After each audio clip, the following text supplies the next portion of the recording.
நம்ம என்ன செய்ய போறோம்னு பாத்தீங்கன்னா பாவக்காய் புளிக்குழம்பு செய்ய போறோம். பாவக்காய் புளிக்குழம்புக்கு வந்து நான் 1/4 கிலோ பாவக்காயை தண்ணியில கழுவிட்டு இந்த மாதிரி ரவுண்ட் ஷேப்ல கட் பண்ணி வச்சிருக்கேன். 2 ஸ்பூன் கடலெண்ணெய் சேர்த்துக்கலாம். நம்ம கட் பண்ணி வச்சிருந்த பாவக்காயை எண்ணெயில சேர்த்து நல்லா வதக்கிக்கலாம்.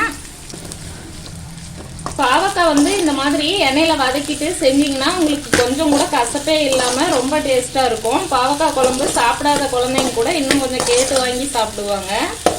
அந்த அளவுக்கு வந்து கசப்பு இல்லாம ரொம்ப டேஸ்டா இருக்கும். இந்த மாதிரி பாவக்காய் குழம்பு செய்யும்போது வதக்கிட்டு செய்யுங்க.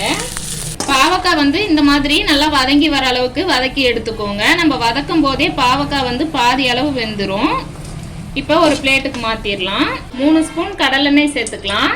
1 டீஸ்பூன் கடுகு, கொஞ்சம் கருவேப்பிலை, ஒரு 25 பல் பூண்டு எல்லாம் போட்டு வதக்கிக்கலாம். பூண்டு வந்து நம்ம அதிகமாக பாவக்காய் குழம்புக்கு சேர்க்கும் போது ரொம்ப டேஸ்ட் நல்லா இருக்கும்.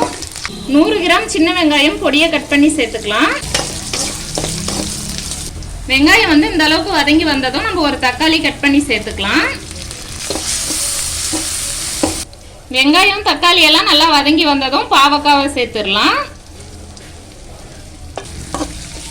பாவக்காயும் சேர்த்துட்டு ஒரு 2 நிமிஷம் நல்லா வதக்கி விட்டுக்கோங்க. 1/2 ஸ்பூன் மஞ்சள் பொடி, 1 ஸ்பூன் குழம்பு மிளகாய் தூள், 1/2 ஸ்பூன் கறி மசாலா, தேவையான அளவு உப்பு எல்லாம் சேர்த்துட்டு ஒரு 2 நிமிஷம் வதக்கி விட்டுக்கோங்க. ஒரு எலுமிச்சம்பழ சைஸ் புளியை வந்து கரைச்சி எடுத்துக்கலாம். புளி கரைசல் சேர்த்துக்கலாம். புளி கரைசல் சேர்த்துட்டு ஒரு 1/2 கப் அளவுக்கு தண்ணி சேர்த்துக்கலாம். நம்ம பாவக்காய் குழம்புக்கு தண்ணி சேர்த்துட்டு நம்ம வந்து மூடி வச்சு ஒரு 5 நிமிஷம் வேக வச்சு எடுத்துக்கலாம். பாவக்காய் குழம்பு வந்து ஒரு 5 நிமிஷம் நல்லா வெந்துருச்சு.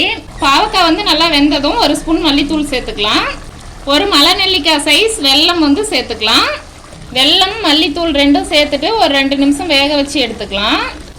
நீங்கள் பாவக்காய் குழம்பு செய்யும் போது ஒரு துண்டு வெல்லம் இந்த மாதிரி சேர்த்துட்டு செஞ்சு பாருங்க. கசப்பு புளிப்பு இதோட சேர்ந்து கொஞ்சம் வெல்லமும் சேர்த்தீங்கன்னா அந்த இனிப்பு சுவையும் சேர்ந்து ரொம்ப டேஸ்ட் சூப்பராக இருக்கும். பாருங்க 2 நிமிஷம் வேக வச்சதும் நமக்கு வந்து எண்ணெய் வந்து நல்லா பிரிஞ்சு வந்துருச்சு. கசப்பே இல்லாம சூப்பரான பாவக்காய் குழம்பு வந்து தயாராயிருச்சு. நீங்களும் வீட்டில் இந்த மாதிரி செஞ்சு சாப்பிட்டு பாருங்க.